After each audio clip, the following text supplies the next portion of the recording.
can I just say, being patient sucks. That seems to be the thing that I have to learn over and over and over again in my life, is learning how to be patient. You have to be patient when you go out there for those Black Friday deals and wait in line and hope that you find what you want on your list. You have to be patient for your paycheck to come in when you have a bill that you have to pay. You have to be patient for, kids have to be patient for Christmas, and you have to sit there and listen to them whine and whine and whine. I have to be patient for this EMDR therapy to work, and it's like, are you kidding me? Can't we just snap our fingers and be like, okay, already, I'm healed, I'm happy, I'm feeling good. Patience seems to really, really wear on a lot of people. But unfortunately, that is something that is never going to go away. Ever, ever, ever. So I'm doing this project here in my house, okay? I'm doing wainscoting, and I'm doing it by myself pretty much. Don't you love this like little curl that I have going on here? And when you're having to do a big project like that, it takes a lot longer than when you have some help. And so I'm sitting here taking my time, patching every single flipping hole that's on the wainscoting.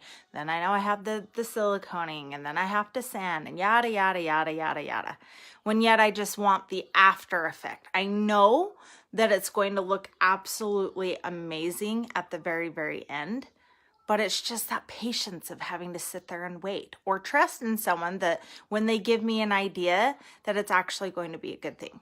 Well, a couple of the things that I've learned real quick, well, you have some time to listen to me, is patience usually comes with rewards.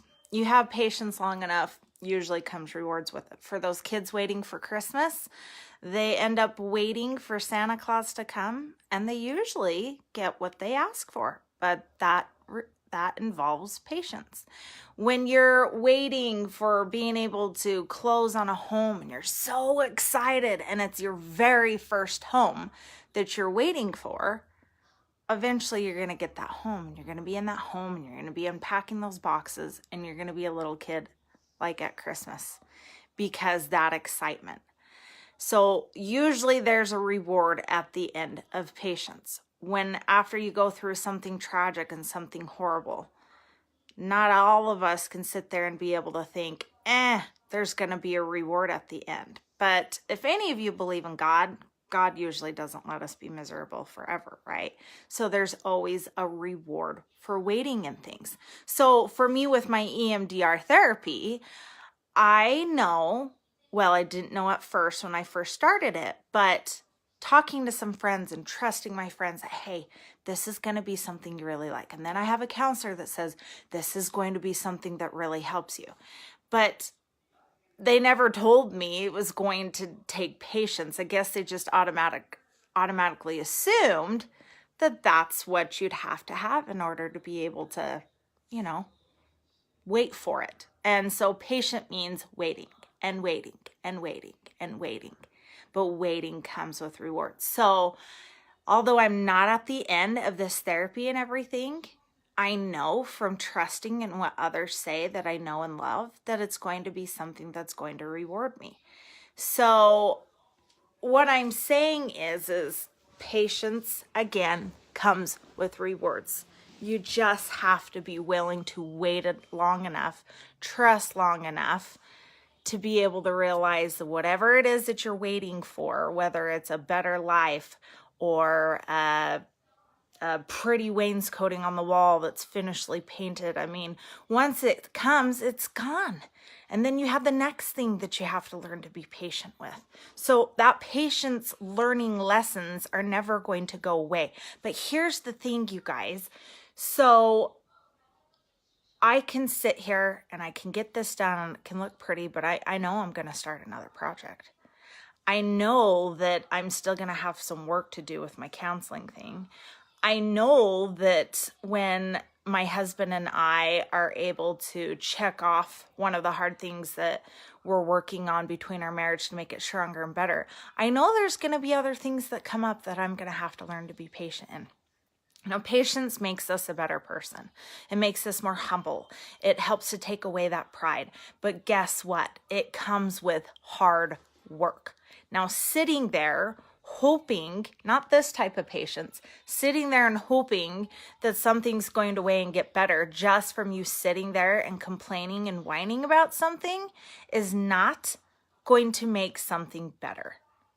It requires you to get off your butt and to figure out what you need to do to get going to wade yourself through that. So as you're waiting for time to pass and things to get better, make the steps, do the type of things that you have to do in order to be able to get where you want to be or need to be. And then eventually you'll move on to the next thing. So for me, I've had to sit here and look at my project, and kind of, for me with my ADD, I have to put it step by step by step, but I can't do all the steps at once. I have to put 1 or 2 down on my list and be like, okay, I will start with patching the holes, and then my next thing will be siliconing. And then after I do those things, I check those things off, and then I come up with another 2 things, because otherwise, if you try to do things all at once and you take a bigger bite than you can chew, that patience can just absolutely drive you nuts and can completely make you feel like throwing your arms up in the air and giving up. So I promise you, with hard work and believing and trusting, just that little bit of belief that whatever it is that you're going through or whatever it is that you're dealing with, whether it's in line or your road rage or a kid that's being a little snotty and crying nonstop, it will end. That patience is amazing and is going to be something that's going to be your lifelong friend. So either become friends with it or continue being miserable with where you're at, because that's what's going to get you going and stuff. So good luck with your patience and your holidays and everything. And don't let yourself forget what the most important things are: your family and your friends and serving people and making people happy, because people learn by example, not so much as the words that you give. See you guys.